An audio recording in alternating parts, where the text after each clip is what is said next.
Ahojte kamaráti, vítajte pri mojom ďalšom takom nečakanom videu, ktoré som sa rozhodol spraviť teraz tak spontánne, bez nejakej prípravy, takže verím, že sa vám bude aj napriek tomu páčiť.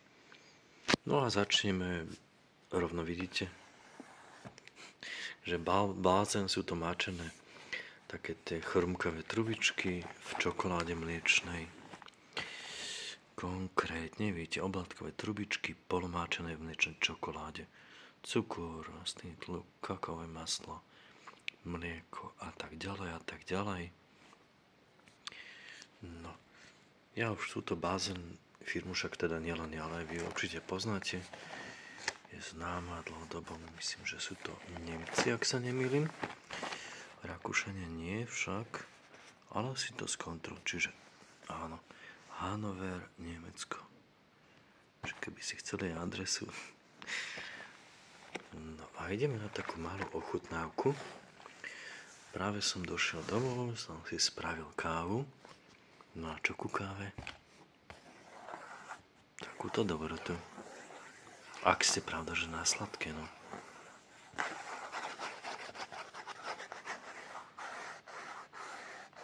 Trošku krabičku. Dobre.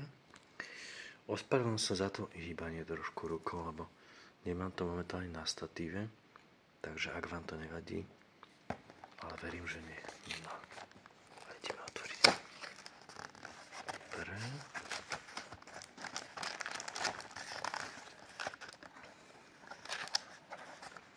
Tak, to si prehodím, keďže ja som pravák. Už viete tajomstvo, ale ne. No. Čo to tu máme?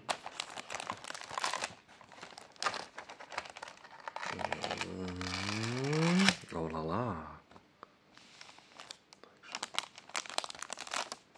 Takže bližšie pre fajnšmekrov, ktorí majú radi aj toto.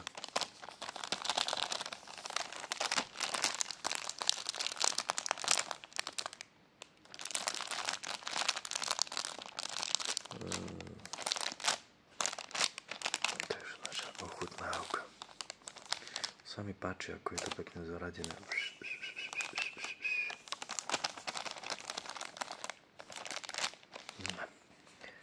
No, takto nech to je pekne vidieť. Dobre. No a ideme na to ochutnávku. Otváranie trošku sťažené s jednou rukou, ale nevadí. Ja to zvládnem. Sekundičku. A to zvládne.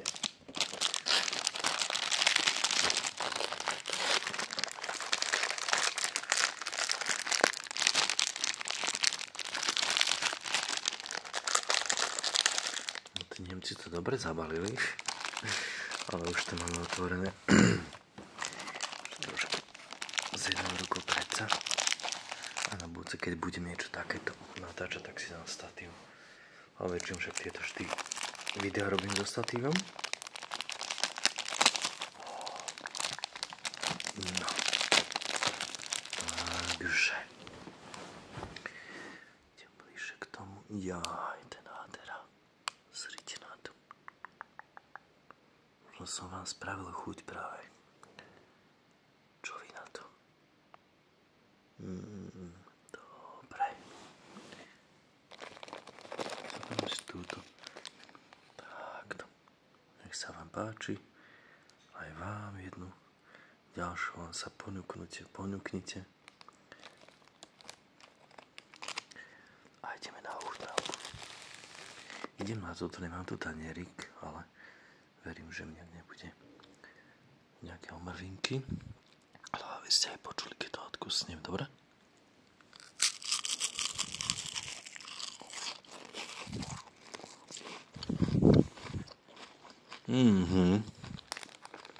Ňam. Sa to veľmi mrví, ale nevadí. Akože brutálne dobre. Toto je akože mega. Musím si dať takto.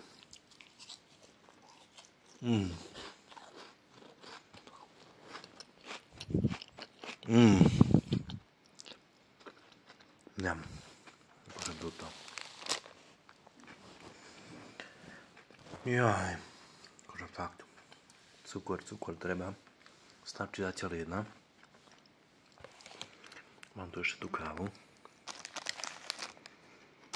No.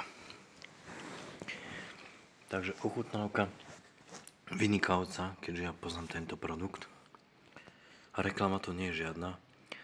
Vlastne nerobím žiadnu reklamu na žiadne produkty. Všetko je to len vždy to, čo mám ja ráda. Čo mi chutí. Takže takto, priatelia, no. Tak, ak máte chuť, utekajte aj Videoteska ešte. Je v akcii. Vynikajúci produkt a strašne mám rád, ako vravia Češi, k šupe. Ako keď sa chrumka, alebo je to také chrumkavé veľmi dobre. No a čokoláda tiež je vynikajúca od Balzan. Proste, za mňa je to kvalita, no. Nemôžem nič povedať, ale nemecké čokolády celkovo vždy boli top už od malička. Pravda, že aj tie naše slovenské. Tým nechcem teraz hovoriť, že nejaké čokolády sú lepšie, aj Švajčiari a tak ďalej. Ale ono, ja som dosť na sladké, kedy som nebol, ale tiež je to o tom, že každá má takú špecifickú chuť čokoláda, viete, tak ako Lindt, Milka, Balzan proste. Kebyže, ja neviem či aj áno, že keď si človek zavrie oči a dáte mu ochutnať typy čokolád, tak také, čo máte radšej sladké, tak možno by ste už vedeli aj, že aký je to druh čokolády. Hovorím, lebo za mňa napríklad Lindt má špecifickú chuť. Milka tiež. A takisto to platia Balzan. Takže tak. No, dobre kamaráti. Ďakujem vám teda za pozornosť na toto krátke videjko. Že ste tu boli so mnou. Ja idem pokračovať. Ešte jeden dám, možno dva po tej káve. Veď ja to potom aj tak to, čo zjem, tak hneď vycvičím. Buď v lese dám nejaký ten walk, teda kráčanie. Alebo doma nejaké to cvičenie, však treba. Netreba sa prežierať zase. Sami viete. No. Ešte si dáme takýto záber. Nádhera. Prejdeme a pomaličky sa s vami rozlúčim. Takže ďakujem za pozornosť. Určite mi dajte odber, like, komentáre. Prezdieľajte, pošlite priateľom. Budem veľmi, veľmi rád. Napíšeme ešte B.